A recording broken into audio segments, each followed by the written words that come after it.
Ragnar Oratmangoen mengungkap rahasia gila dukung supporter timnas Indonesia yang bikin merinding. Berikut ini ulasan menariknya. Ramadan Sananta, striker muda Indonesia, siap mengguncang dunia sepak bola di Piala Presiden 2024. Begini kisah hebatnya. Drama memuncak, Shin Tae-yong pilih Maarten Paes dan lupakan Elkan Bagot untuk pertarungan melawan Arab Saudi. Simak baik-baik ulasan berikut ini agar kalian tidak salah paham. Kabar gembira, Nathan Chu Aon resmi masuk skuad Swansea City, bersiap menggebrak Championship.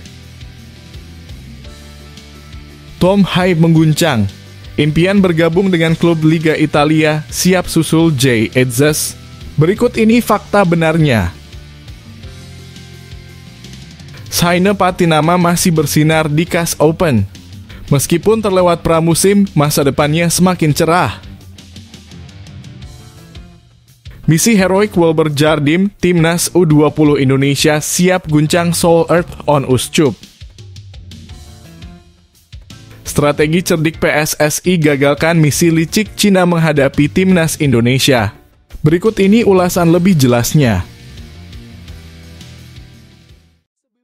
Sebelum masuk pembahasan, mohon subscribe channel ini agar tidak ketinggalan berita Timnas Indonesia. Ragnar Oratmangoen mengungkap rahasia gila dukung supporter Timnas Indonesia yang bikin merinding. Berikut ini ulasan menariknya. Ragnar Oratmangoen, pemain bintang FC Groningen, tidak dapat menyembunyikan kekagumannya yang luar biasa terhadap dukungan yang ditunjukkan supporter Timnas Indonesia. Atmosfer luar biasa yang mengelilingi pertandingan menjadi sorotan utama saat ia berbagi pengalamannya dan kata-kata yang ia ucapkan seolah tak cukup untuk menjelaskan betapa menawannya semangat para penggemar ini. Dengan nada yang penuh semangat, Ragnar, yang kini berusia 26 tahun, menggambarkan momen-momen magis saat supporter setia Timnas Indonesia bersorak.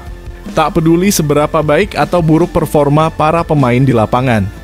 Kami sering membahas betapa hebatnya mereka, ungkap Ragnar dengan antusias. Ketika kami berhasil memenangkan pertandingan bahkan hanya di babak kualifikasi, kami bisa merasakan energi luar biasa dari penggemar yang seolah-olah menjadi bagian dari kami. Dia melanjutkan dengan menyoroti keunikan dukungan tersebut. Para penggemar bersorak gila-gilaan.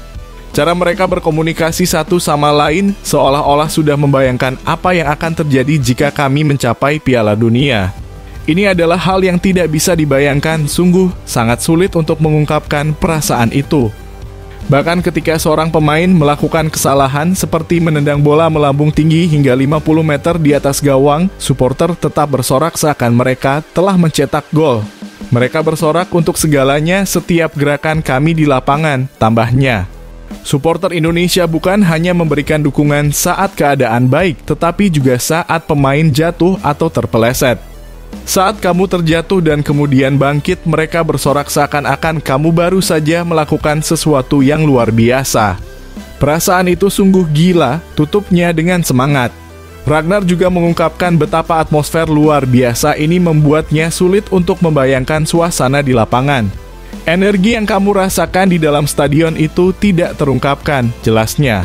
Setiap kali aku melangkah di lapangan dan mendengar mereka berteriak, rasanya seperti energi itu tidak pernah berhenti. Sorakan dan lagu-lagu mereka terus bergema sepanjang pertandingan, dan bahkan lebih gila lagi setelah kami menang. Lebih lanjut, Ragnar merasa sangat berenergi dan tenang saat bermain di depan supporter Timnas Indonesia di kandang sendiri. Saat kamu melangkah keluar di Stadion Gelora Bung Karno, kamu tahu seluruh bangsa sedang menontonmu. Rasanya sangat berbeda. Semua orang memperhatikan dan itu memberikan semangat ekstra, jelasnya dengan semangat. Dia selalu berusaha untuk tetap tenang sebelum pertandingan, mengingatkan dirinya untuk menikmati setiap momen yang ada. Aku berusaha rileks dan bersenang-senang. Aku ingin memberikan segalanya di lapangan supaya tidak ada penyesalan setelah pertandingan. Dan saat bermain di GBK, rasanya sangat mudah untuk menikmati setiap detiknya, tutupnya dengan senyum bahagia. Dengan kata-kata Ragnar Oratmangoen, jelaslah bahwa dukungan supporter Timnas Indonesia bukan hanya sekadar sorakan biasa, tetapi sebuah pengalaman luar biasa yang membuat setiap pemain merasa seperti pahlawan di lapangan.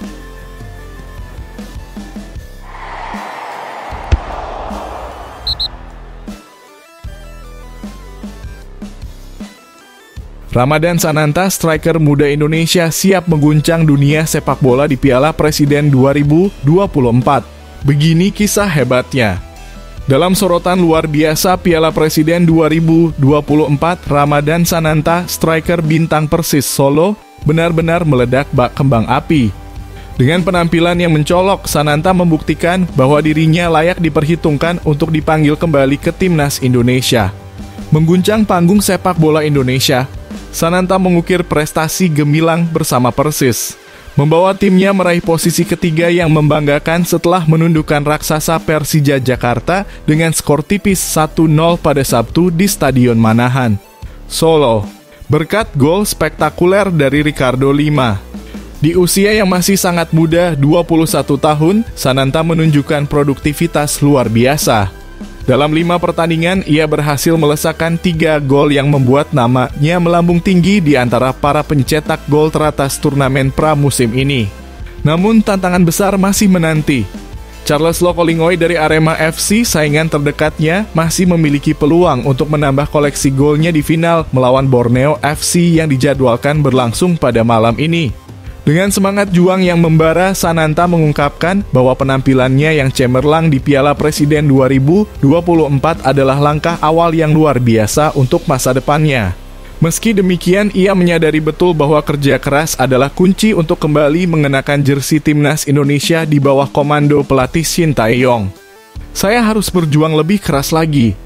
Ini adalah momentum penting bagi saya sebagai pemain muda untuk memberikan yang terbaik baik di klub maupun di timnas, ungkap Sananta kepada MNC Portal Indonesia setelah pertandingan. Terakhir kali Sananta dipanggil untuk membela skuad Garuda adalah pada akhir Maret lalu saat menghadapi Vietnam dalam kualifikasi Piala Dunia 2026 zona Asia, di mana ia turut menyumbang 1 gol dalam kemenangan meyakinkan 3-0. Namun nasibnya berbalik saat namanya tidak lagi muncul di daftar skuad dalam 2 laga kualifikasi berikutnya melawan Irak dan Filipina, meskipun sebelumnya ia selalu menjadi andalan. Meski demikian, penampilannya yang memukau di Piala Presiden 2024 menghidupkan kembali harapan untuk kembali berseragam merah putih. Sananta pun bertekad, jika kesempatan itu datang, ia akan tampil dengan semangat yang tak terbendung. Saya akan mempersiapkan diri sebaik mungkin. Insya Allah, jika dipanggil, saya akan memberikan yang terbaik. Pungkasnya dengan keyakinan yang menyala. Saksikan terus perjalanan luar biasa Ramadan Sananta, karena di balik semangatnya, ada potensi yang siap meledak di panggung internasional.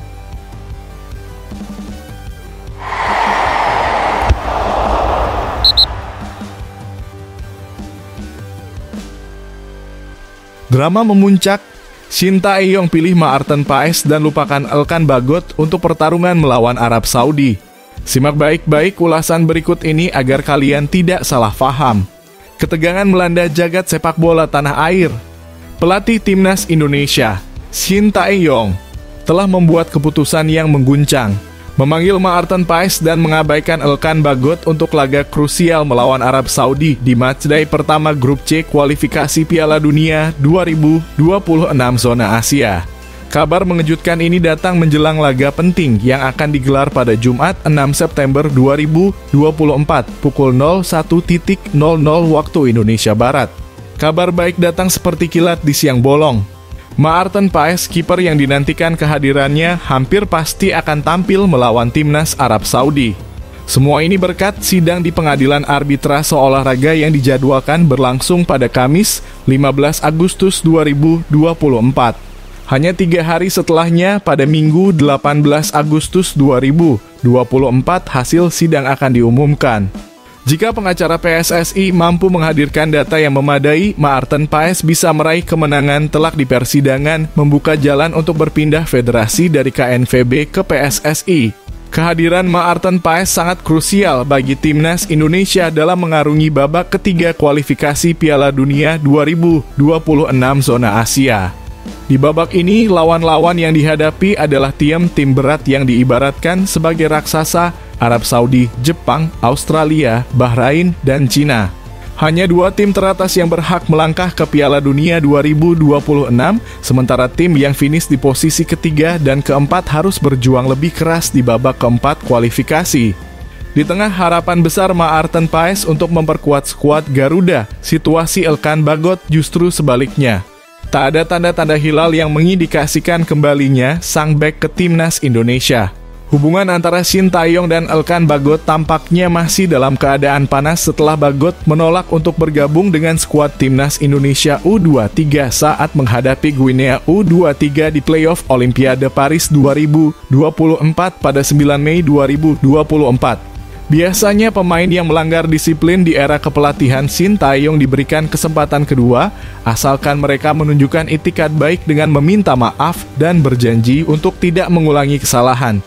Namun, Elkan Bagot juga pernah mangkir dari panggilan timnas Indonesia sebelumnya. Tepatnya pada medio Juni 2021 saat skuad Garuda bersiap untuk 3 laga krusial di grup G kualifikasi Piala Dunia 2022 zona Asia. Apakah pintu bagi Elkan Bagot untuk kembali ke timnas Indonesia benar-benar tertutup? Ini adalah pertanyaan yang menggantung dan menarik untuk ditunggu jawabannya. Segera saksikan bagaimana drama ini akan terungkap saat timnas Indonesia bersiap menghadapi tantangan besar di depan.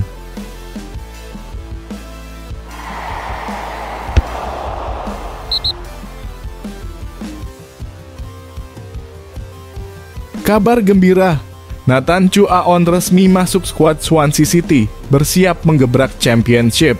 Kabar menggembirakan datang dari dunia sepak bola. Pemain timnas Indonesia, Nathan Chu Aon, kini resmi masuk ke dalam skuad Swansea City saat timnya melakoni uji coba melawan klub Portugal, Rio Ave FC, menjelang kick-off Liga 2 Inggris Championship. Pertandingan berlangsung di Swansea Stadium dan berakhir dengan kemenangan meyakinkan Swansea City dengan skor 3-0. Dalam laga tersebut, gol-gol kemenangan The Swans dicetak oleh Jay Fulton, Kyle Naughton, dan Matt Grimes. Meski Nathan Chu Aon tidak mendapatkan kesempatan bermain di lapangan dan hanya duduk di bangku cadangan di bawah arahan pelatih Luke Williams, keberadaannya di dalam skuad adalah sinyal positif menjelang dimulainya musim baru. Dengan kurang dari sepekan lagi sebelum Championship dimulai, peluang Nathan untuk tampil di skuad Swansea City FC semakin terbuka lebar. Pertandingan pertama Swansea City di Championship akan berlangsung melawan Middlesbrough. Sebelumnya, Nathan Chu Aon dipinjamkan ke SC Heerenveen di Eredivisie dari Januari hingga Juni 2024. Sayangnya di sana ia mengalami kesulitan untuk mendapatkan menit bermain yang cukup. Kini harapan besar menggelora di hati para penggemar, berharap Nathan bisa menunjukkan kemampuannya dan menjadi bagian penting dalam skuad Swansea City musim 2024 hingga 2025.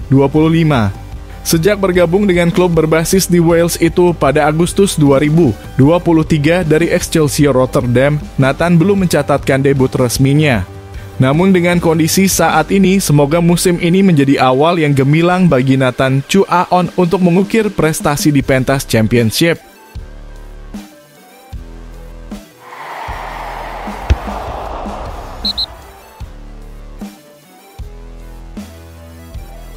Tom Haye mengguncang. Impian bergabung dengan klub Liga Italia siap susul Jay Edzes. Berikut ini fakta benarnya. Dalam dunia sepak bola yang penuh kejutan, gelandang berbakat timnas Indonesia, Tom Haye, telah meluncurkan pengakuan mengejutkan ia sangat ingin bermain di Liga Italia. Saat ini pemain berusia 29 tahun ini tengah dalam posisi menganggur setelah kontraknya dengan SC Heerenveen berakhir pada 30 Juni 2024. Kini berstatus bebas transfer, Haye menjadi incaran klub-klub Eropa, tetapi kemana arah langkahnya selanjutnya? Sebelum kontraknya habis, Tom Haye pernah didekati oleh klub milik orang Indonesia di Liga Italia, Como. Meski kedua belah pihak sudah sepakat, kesepakatan itu terpaksa batal di detik-detik terakhir karena SC Heerenveen menolak merelakannya. Kini setelah bebas dari klub Belanda, desas-desus mengenai kepindahannya ke Como kembali beredar, namun manajemen klub segera membantah kabar tersebut. Di tengah ketidakpastian masa depannya, Tom Haye berani menyuarakan impiannya yang megah.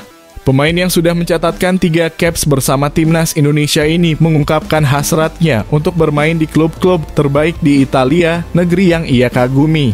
Saya sangat mencintai Italia, jadi saya ingin bermain untuk salah satu tim terbaik di sana, ujarnya dengan penuh semangat dilansir dari Bola Sport melalui kanal YouTube Kapal Api.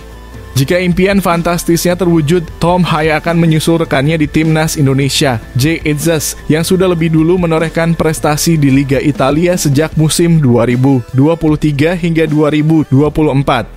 Jay kini berseragam Venezia di Serie A menjadikannya sosok yang menginspirasi bagi para pemain Indonesia.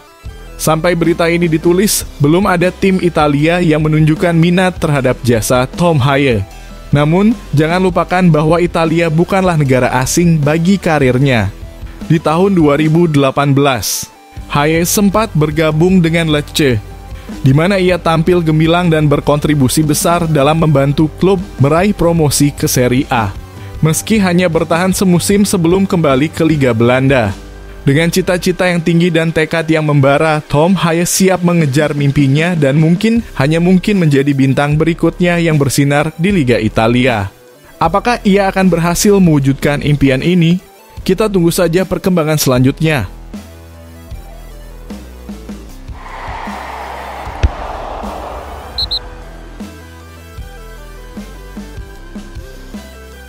Saina Patinama masih bersinar di CAS Open. Meskipun terlewat pramusim, masa depannya semakin cerah. Pemain bintang Timnas Indonesia, Saina Patinama, kini resmi menjadi bagian dari skuad CAS Open untuk musim 2024 hingga 2025. Dalam pengumuman yang menggemparkan pada Sabtu, CAS Open memperlihatkan seluruh skuadnya. Dan nama Saina Patinama muncul dengan cemerlang, menghilangkan semua keraguan tentang masa depannya di klub yang dikenal dengan julukan Panda ini. Sebelumnya, Saina sempat mengungkapkan kebimbangannya mengenai masa depannya setelah CAS Open terdegradasi ke kasta kedua Liga Belgia. Pasca laga Timnas Indonesia melawan Irak di SUGBK pada 6 Juni 2024, Saina mengaku masih menimbang pilihan. "Saya masih belum tahu untuk saat ini. Setelah musim berakhir, kita akan lihat nanti," ujarnya dengan nada penuh harapan. "Memang tidak bagus tim kami terdegradasi. Namun, karena sebelumnya saya cedera dan sudah bermain lagi, jadi akan lihat apa yang terjadi setelah pertandingan timnas," tambahnya. Namun, di balik kabar baik ini masih tersimpan misteri. Meski namanya tercantum dalam skuad, Saina tidak mengikuti program pramusim CAS Open.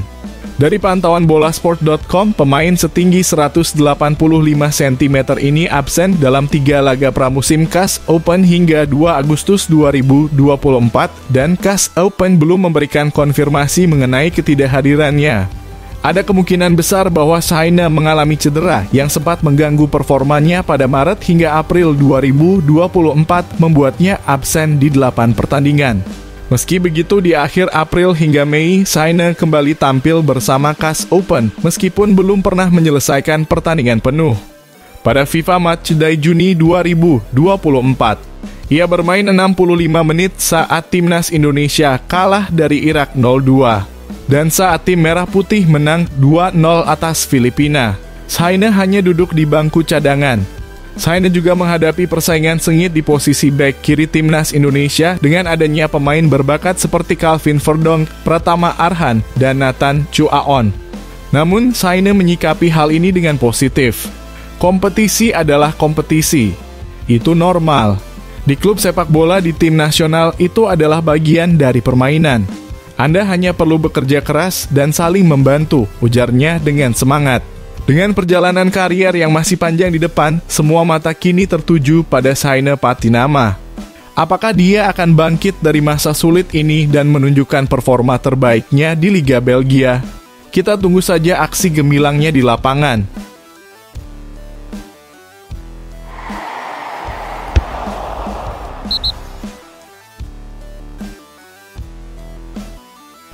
Misi heroik Wilber Jardim, Timnas U20 Indonesia siap guncang Seoul Earth on Ushchup.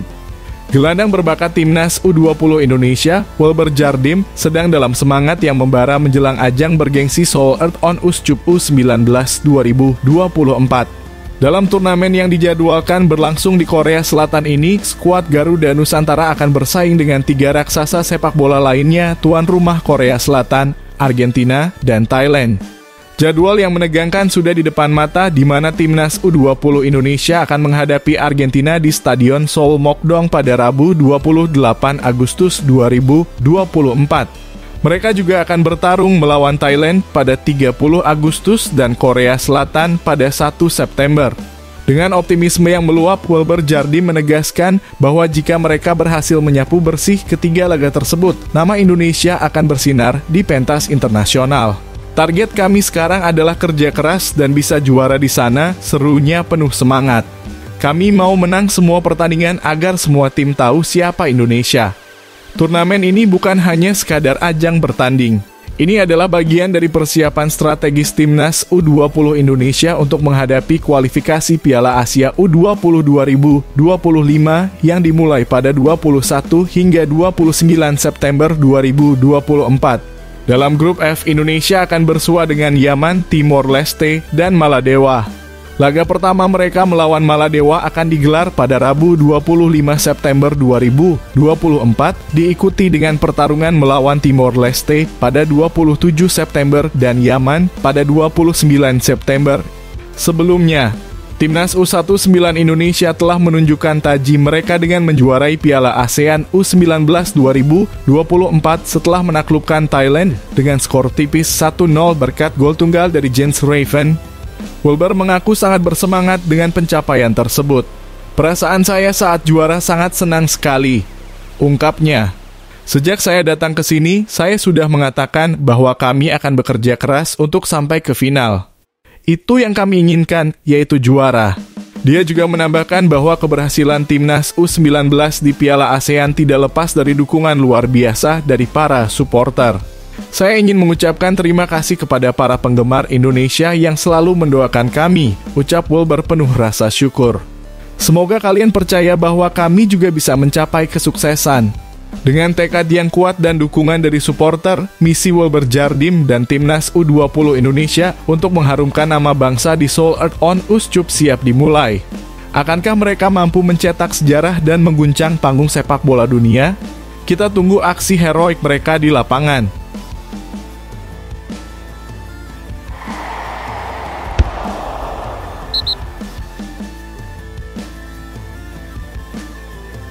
Strategi cerdik PSSI gagalkan misi licik Cina menghadapi timnas Indonesia. Berikut ini ulasan lebih jelasnya. PSSI menunjukkan aksi cepatnya dalam menghalau rencana licik Federasi Sepak Bola Cina yang ingin menjamu timnas Indonesia di lokasi yang sangat jauh dan melelahkan, yaitu Qingdao Youth Football Stadium di Shandong. Dalam laga keempat grup C kualifikasi Piala Dunia 2026 yang dijadwalkan pada 15 Oktober 2024. CFA telah merencanakan untuk menjadikan stadion tersebut sebagai arena pertempuran melawan skuad Garuda asuhan Shin Tae-yong. Namun, rencana tersebut tidak berjalan mulus.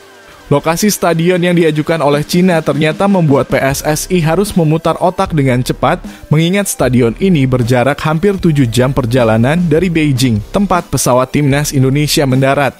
Ini adalah perjalanan yang panjang dan melelahkan yang dapat membuat para pemain kehabisan tenaga sebelum pertandingan dimulai. Mengingat bahwa timnas Indonesia harus melawan Bahrain di laga ketiga kualifikasi Piala Dunia 2026 pada 10 Oktober 2024, situasi ini menjadi semakin rumit. PSSI menyadari bahwa perjalanan dari Bahrain ke Qingdao dapat memakan waktu hingga 30 jam jika harus melalui beberapa kali transit, yang tentu akan sangat menguras stamina para pemain. Anggota Komite Eksekutif PSSI, Arya Sinulinga, berbagi cerita tentang bagaimana mereka mendapatkan informasi mengenai jarak yang akan ditempuh. "Tiba-tiba kami mendapatkan data bahwa kita main di Cina, dan ternyata perjalanan dari Beijing ke Qingdao itu membutuhkan waktu yang sangat lama," ungkap Arya. Dalam situasi kritis ini, PSSI mengambil langkah dramatis untuk menggagalkan rencana Cina yang terkesan ingin mempersulit timnas Indonesia. Mereka memutuskan untuk menyewa pesawat charter agar para pemain tidak terjebak dalam perjalanan melelahkan. "Kami harus mencari cara untuk mencegah pemain kelelahan. Terpaksa kami charter pesawat meskipun biayanya sangat tinggi," kata Arya menggambarkan tantangan yang dihadapi. Biaya untuk menyewa pesawat tersebut sungguh mencengangkan, mencapai 9 digit dalam satu kali penerbangan dari Jakarta ke Bahrain dan ke Qingdao. Arya menjelaskan bahwa semua pengeluaran ini sangat berbeda dengan saat mereka bermain di kawasan ASEAN di mana biaya perjalanan jauh lebih ringan. Biaya untuk perjalanan ini luar biasa. Baru satu pertandingan melawan Bahrain, biaya kami sudah 9 digit. Tegasnya, sikap PSSI dalam menghadapi situasi ini menunjukkan komitmen yang tinggi untuk mendukung timnas dan meskipun harus merogoh kocek dalam-dalam, mereka bertekad untuk memberikan yang terbaik bagi para pemain. Kami sudah menghitung semua biaya ini. Ini bukan perkara sepele, tambah Arya. Dengan persiapan yang matang dan strategi yang cerdik, PSSI berharap timnas Indonesia dapat menghadapi tantangan dengan semangat juang yang tinggi tanpa terhambat oleh perjalanan panjang dan melelahkan. Apakah strategi ini akan membuahkan hasil? Kita tunggu saja aksi tim merah putih di lapangan.